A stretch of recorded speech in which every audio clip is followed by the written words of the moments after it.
Hello, I've got hose, radiator hose.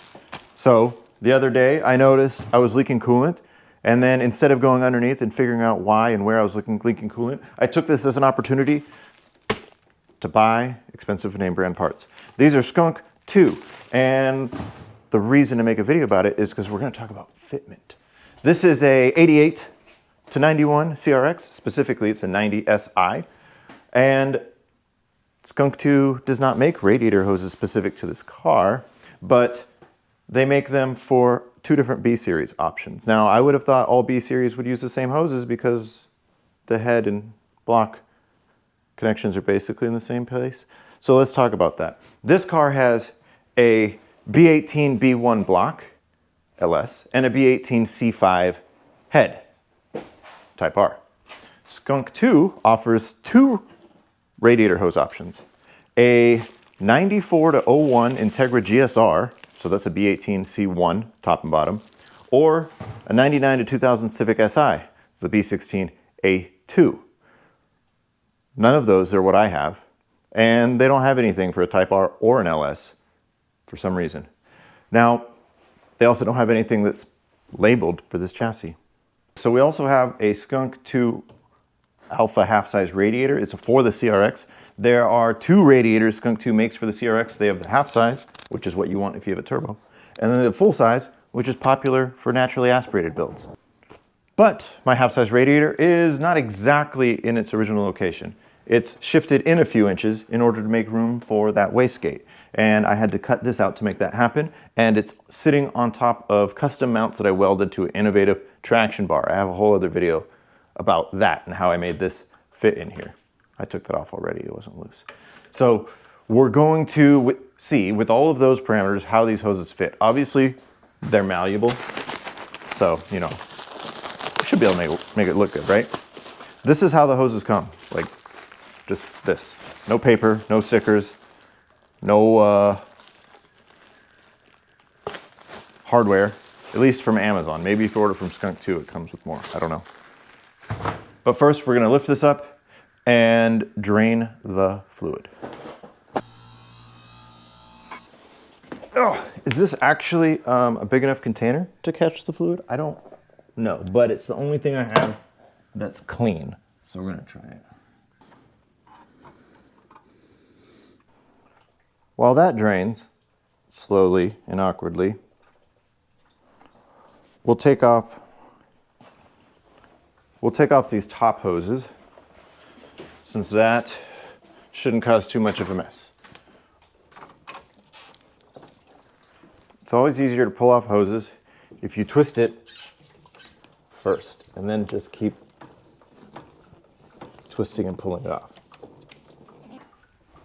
So here we have our parts store hose, and here we have the GSR Skunk2 hose. They are not exactly the same,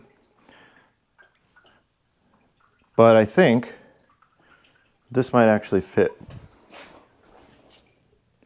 better. No, this probably fits better, but I think it's flexible anyways enough, right? Because we can do that, and then it's basically the same.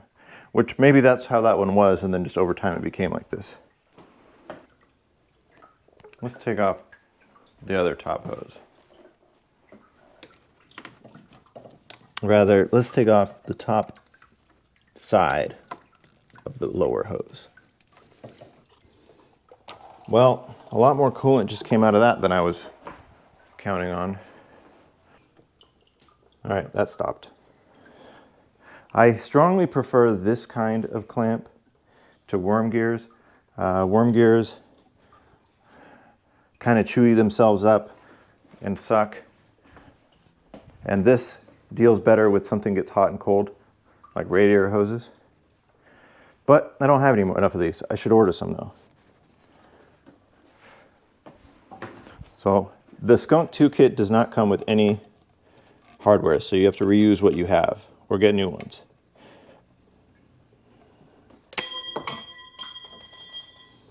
Awesome. We might as well talk about why someone would upgrade to these other than looking cool in their engine bay. There's a couple things. The silicone is rated for higher temperatures than the regular rubber ones, up to 350 degrees, although God forbid your coolant ever get anything close to that. But turbo, that's not far from it, does get well over 300 degrees. And also, let's look at that fiber reinforcing, that compared to these hoses. This can hold more pressure, more consistently, longer time without flexing. And of course, rubber over years, especially on a 35-year-old car like this, cracks and degrades. These, of course, are not the original 35-year-old hoses, but you get the idea. This is more durable, more consistent, stronger, looks cooler. That's why you upgrade. That hose is way at the bottom, and I don't want to lay on the ground in the coolant and then try to go upside down, so I'm going to use this ridiculous screwdriver. Nope, the angle's off. I got to lay on the bottom. I don't know why it stopped dripping and then started dripping again, but... Okay, after more wrestling than I think should have been necessary, we have this out. Here's the hose I had. And as you can see, they're not the same exactly, right? But they're close enough. They have the bends in the same places. And it's flexible enough that it should be able to go anywhere I need. Let's do it. Now, we ended up with 3 worm drive and one of these clampy boys. I'm going to put the clampy one on the bottom because that's the most difficult to replace later. And because it's the one on the bottom means it's the one you have to drain the radiator for. I can do the other 3 without draining the radiator. So, how'd that go? It goes like this. We're going to reinstall. This tool is not expensive, and it makes these style clamps way easier to deal with. You put the notch on this bar, and then you put this tab in the cup, like that. And then it has this like ratchet, so it locks. But anyways, it doesn't slip off like needle nose or any other pliers. So we'll put it down there and then wrestle this onto the radiator. Oh, that went on way more easily than the other one came off. Don't look at my chonies. So as you can see, we are all the way down flush. So I will use that tool and clamp it on. And by the way, you can even use this from the side because that swivels like that. And why haven't I just pulled the radiator out? Because there's a wire that goes way back and I would have to pull the battery to get that wire and to get it unplugged and out, so I'm leaving it. That hose is on. Hopefully at the right angle to go to the thermostat housing. Ooh, I think that, we'll see how that does with the intercooler piping. Obviously, my intercooling piping is 1 of 1, and yours will be different. Now, I don't know if your build has intercooler piping. I don't know what the demographics of this channel is. Why don't you put in the comments if you have a turbo CRX or a naturally aspirated CRX, or if you don't even have a CRX and for some reason you just like watching CRX content, let me know. The longer one is now installed onto the thermostat housing and the bottom of the radiator. I'm not thrilled about this interaction with the intercooler piping, but it's just how it's going to have to be, I think. So let's do the top hose, see how that looks.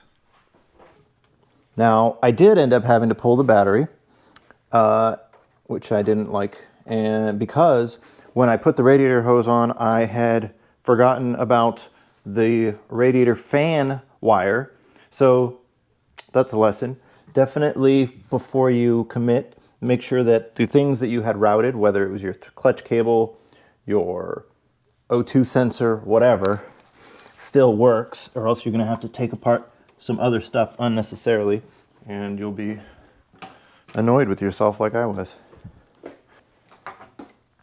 And I forgot to put this hose clamp on. This is the ugliest one, and I'm going to end up putting it right there, but this one is really easy to swap out later, so I'll live with that.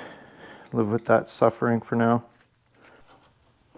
So here is the final fitment. I put the radiator bolted back down, all the hoses on.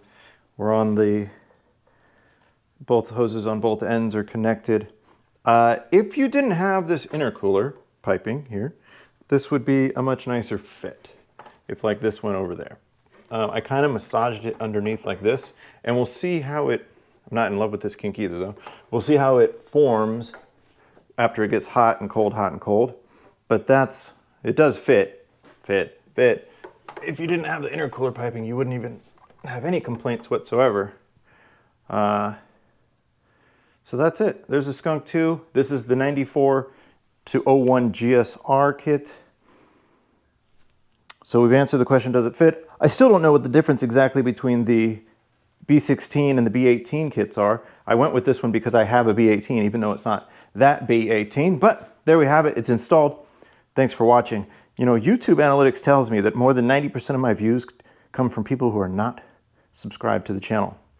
They come from people who are searching CRV, CRX, or turbo, usually. So if you're the kind of person that searches those terms, you should consider subscribing because that's like all we do here all the time. Anyways, see you later.